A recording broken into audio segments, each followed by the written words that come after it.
नमस्कार, मेरा नाम ज्ञान शर्मा और आप देख रहे हैं राजस्थान हेराल्ड की चुनावी यात्रा। 29 फरवरी को हुए बीजेपी के केंद्रीय चुनाव समिति की बैठक में बेसब्री से सभी को भारतीय जनता पार्टी की पहली सूची आने का इंतजार था और आखिरकार बैठक के दूसरे दिन देर शाम को वो इंतजार खत्म हुआ। भाजपा ने 195 लोकसभा उम्मीदवारों को अपनी पहली लिस्ट जारी कर दी। लिस्ट में पीएम मोदी समेत 34 केंद्रीय मंत्रियों के नाम शामिल हैं। चलिए हम बात करते हैं राजस्थान की, जहां 25 में से 15 सीटों पर प्रत्याशी उतार दिए हैं। लेकिन इसके बाद सबसे बड़ा सवाल है, चुनाव की घोषणा से पहले ही आधे से ज्यादा प्रत्याशी उतारने के पीछे रणनीति क्या है। तो आपको बता दें कि इस प्रश्न का उत्तर मोदी के प्रोग्राम परीक्षा पर चर्चा में छिपा है।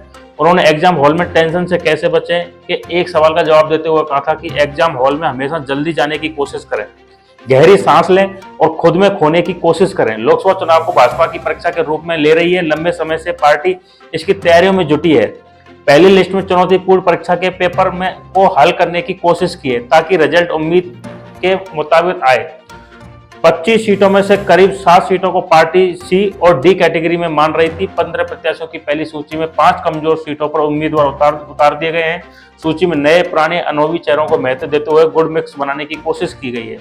जातिगत समीकरणों को साधते हुए कोशिश की गई है। राजनीतिक मौसम नहीं बिगड़े, सूची में प्रयोग के स्थान पर लर्निंग को महत्व दिया गया है। भाजपा ने संदेश दिया है कि पहले चुनावी परीक्षा में तैयारी के साथ साथ सबसे पहले उतर आई है।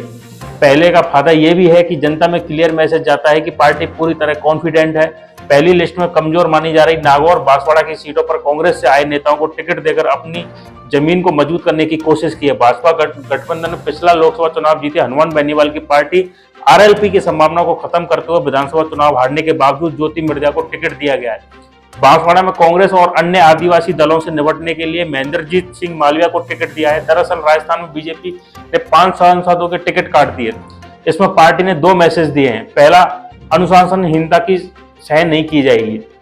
पिछले विधानसभा चुनाव में भाजपा के वरिष्ठ नेता राजेंद्र राठौड़ की हार ने सभी को चौंका दिया था। राठौड़ ने पार्टी में शामिल जयचंदों को लेकर जमकर निशाना साधा। ये विवाद शुरू से सांसद राहुल कस्वाल से जुड़ गया और पहली सूची में नाम गायब हो गया।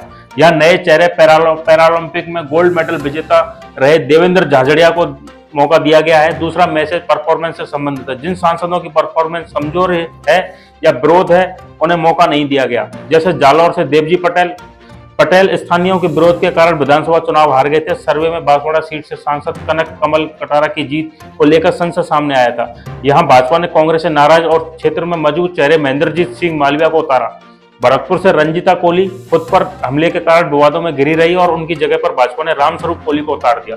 तो बता दें कि इस बार इस तरह के कोई विरोध पार्टी को नहीं झेलना होगा। दरअसल पिछली बार की टिकटों की लड़नी ली गई है। पहली सूची में बेटे के नाम से वसुंधरा की नाराजगी की चुनौती खत्म हो गई है। चूरू में जाट का टिकट काटकर जाट को ही दे दिया गया। अलवर में सांसद बालकनाथ विधानसभा चुनाव जीतने के बाद यादव को ही टिकट दिया गया है। तो वहीं 2 केंद्रीय मंत्रियों को विरोध के सुर के बाद भी टिकट दिया गया है। इनमें जोधपुर से गजेंद्र सिंह शेखावत और बाड़मेर जैसलमेर से कैलाश चौधरी शामिल हैं। कैलाश चौधरी ने 2 दिन पहले ही कह चुके थे कि उनकी गलतियों की सजा मोदी को नहीं दी जाए। सीकर में बीजेपी का जनाधार कम है, तो वहां स्वामी सुमेधानंद का टिकट काटने की भी चर्चा थी, लेकिन भाजपा ने तीसरी बार मैदान में उतारकर हिंदुत्व कार्ड खेलने की कोशिश की है। पूरे देश में बीजेपी राम मंदिर के मुद्दे को लेकर लोकसभा में बना रही है। ऐसे में किसी भी संत का टिकट काटकर गलत संदेश जा सकता था। पहले ही बाबा बालकनाथ मैनपुरी को मंत्री नहीं बनाए जाने से नाराजगी है। अपनी पहली ही सूची में भाजपा ने 15 में से लगभग आधी 7 सीटों पर चेहरे उतारकर राजनीतिक शक्ति दर्शाई है कि पार्टी की एक सीट जीतने की प्यास कितनी गहरी है। जिन्होंने केंद्र सरकार में या संगठन में के लिए परफॉर्मेंस दी, उन्हें टिकट दिए।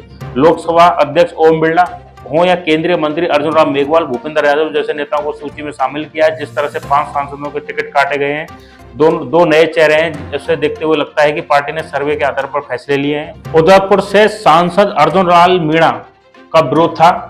वहां पर ब्यूरोक्रेट मन्ना लाल रावत को टिकट दिया गया है। कोई भी चुनाव हो, कोई पार्टी बड़ी जाति को नाराज नहीं करना चाहती। भाजपा की पहली सूची में जातियों का बैलेंस नजर आ रहा है।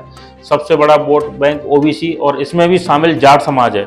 ओबीसी की बात करें तो 15 में से 8 प्रत्याशी इस वर्ग से हैं। इसमें से 4 प्रत्याशी जाट समाज से आते हैं। वही ब्राह्मण, वैश्य और राजपूत में से एक सीट पर मौका दिया गया। कुल मिलाकर 3 सबर्ड कैंडिडेट हैं। वहीं एससी और एसटी से भी 2 टिकटें दी गई हैं। महिलाओं की भले ही 33% आरक्षण की बात की जाती है, लेकिन राजस्थान के नज़रिए से पहली सूची देखें तो ज्योति मिर्जा के रूप में केवल एक ही महिला को मौका दिया गया। वहीं भाजपा पर हमेशा आरोप लगे हैं कि मुस्लिम वर्ग से टिकटें नहीं दी जाती हैं। यदि देश के लिहाज से देखें तो 195 की सूची में केवल एक मुस्लिम प्रत्याशी है। राजस्थान में इस वर्ग से किसी को भी मौका नहीं दिया गया है। लोकसभा चुनाव में देवजी पटेल, राहुल कस्वाहा जैसे 5 पुराने चेहरे का टिकट काट दिए। 7 सीटों पर प्रत्याशी बदले हैं। राहुल कस्वाहा लगातार लोकसभा चुनाव जीत रहे थे, अब उनका टिकट काट दिया गया है तो संभव है कि कांग्रेस के संपर्क में आए। इधर हनुमान बेनीवाल के गठबंधन तोड़ने के बाद इस बार भाजपा ने दूरी बनाए रखी है। उनके प्रभाव क्षेत्र से ही उनके टारगेट पर रहने वाली ज्योति मिर्धा को मौका दिया गया है। ऐसे में ये भी चर्चा चल रही है कि बेनीवाल इस बार कांग्रेस से गठबंधन कर सकते हैं।